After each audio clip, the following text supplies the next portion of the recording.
Hi everyone, welcome to Travel Buddies. How are you guys? Have you watched the previous videos? How did you like it so far?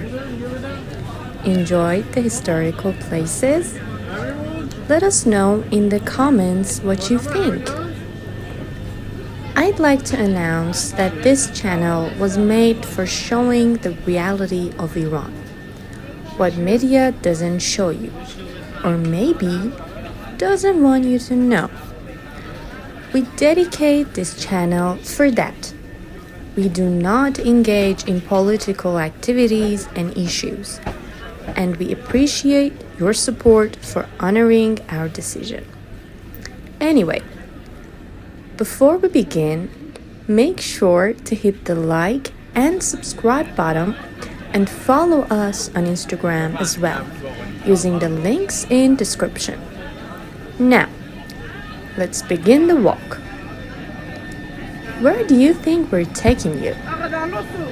Back to Tehran, of course. Our journey starts at the beginning of Bab Humayun. And as you can see, it's about street food. Don't worry, it's not like what you have seen in other countries. They're clean and delicious. You can find from traditional dishes to fast food. There are restaurants, of course, but honestly, nothing is like street food. Some dishes are even more delicious than what you see in restaurants. You could say they're more original and traditional. The most famous dishes are kebab and dizi, or abgusht, which means meat water. I myself am a fan of dizi.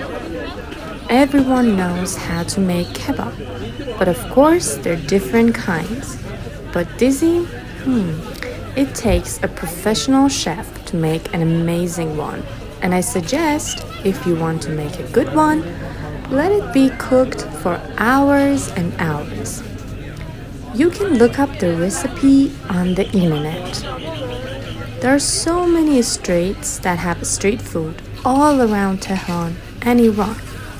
Like in Lala Park, there is one you can check.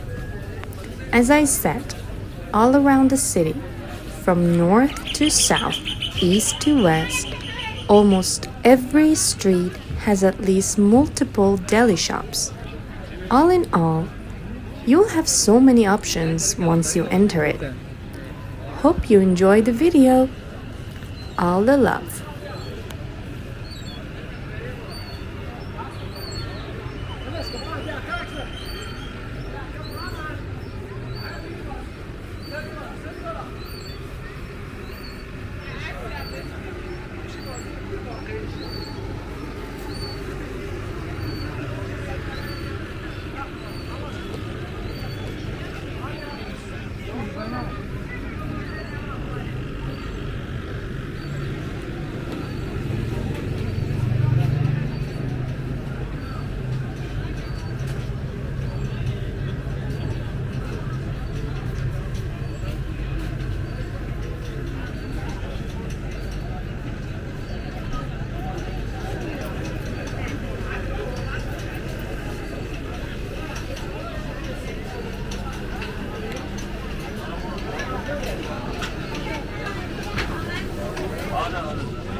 اربار خودم چرا نمیخندی بشکن بشکنه بشکن بشکنه من نمیشکنم بشکن من نمیشکنم بشکن میشکن بشکنه بشکن من نمیشکنم بشکن من نمیشکنم بشکن اینجا بشکنم یار گله داره اینجا بشکنم یار گله داره این سیاه بیچاره چقدر حوصله داره نهای دیزده مبارک این دل همگی بود مبارک سالی که گذشت سال بد بود سالی که گذشت سال بد بود سالی زبد و زبد بدتر سالی زبد و زبد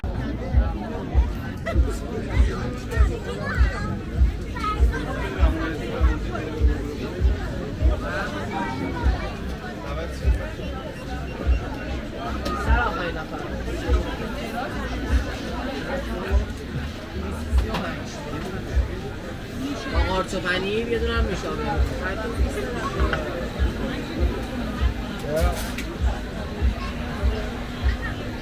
واقعا شدم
بله بلند بگیم من بشنم چی هست؟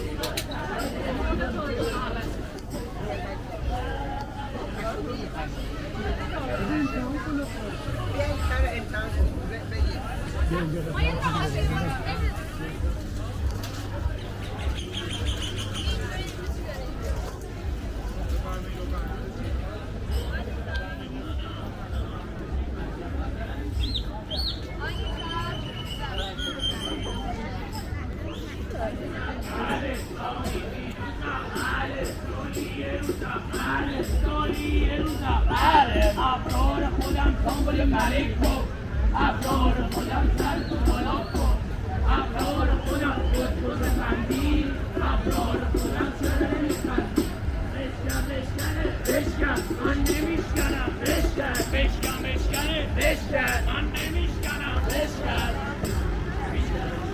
یار گله داره یار بشکنم یار گله داره این سیاه بیتاره گله داره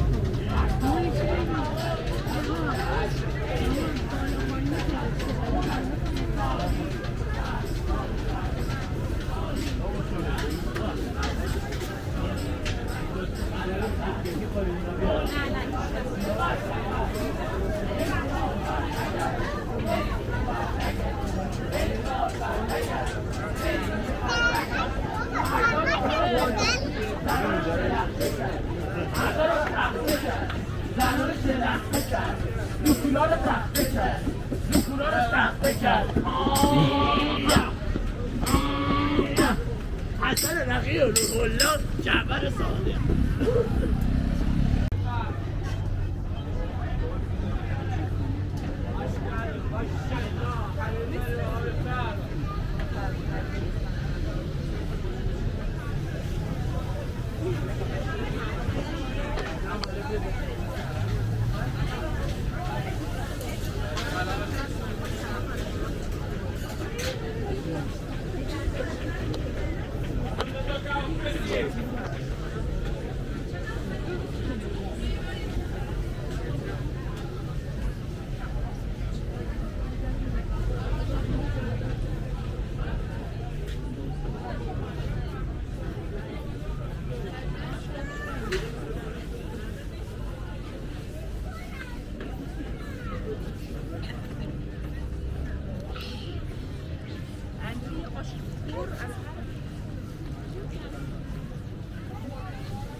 لیمو عمانی جایگزین لیمو عمانی داخل خورش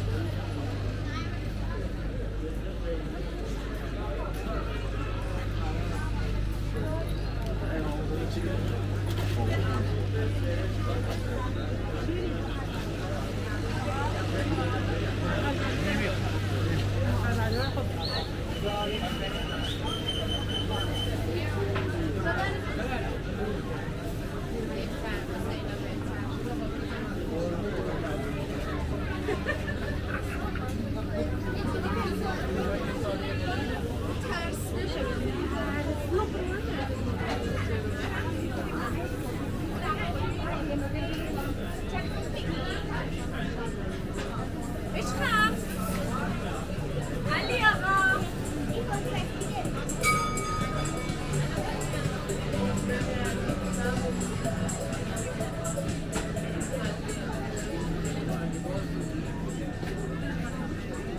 شاهی باقلوا بفرمایید.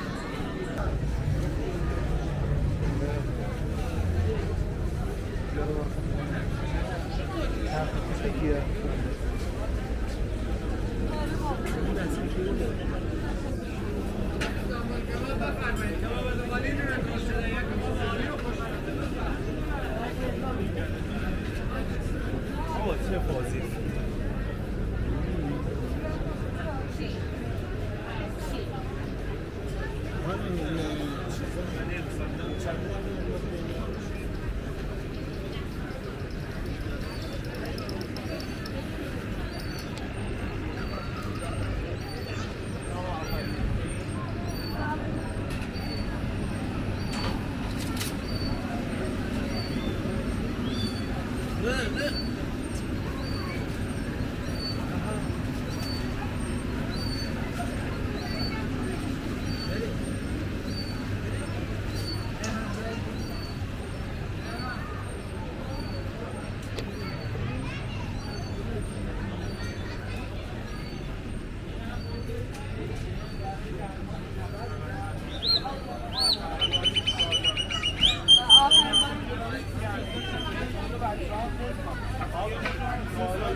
شام جا بشه برای شامه آقا این بیره بگیرم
آقا بفرمایید شیگلم بفرمایید کیلویه ساندویچی هم داریم پرسی هم 8 دیگه داره 160 10 دیگه داره 180 ساندویچی هم خودم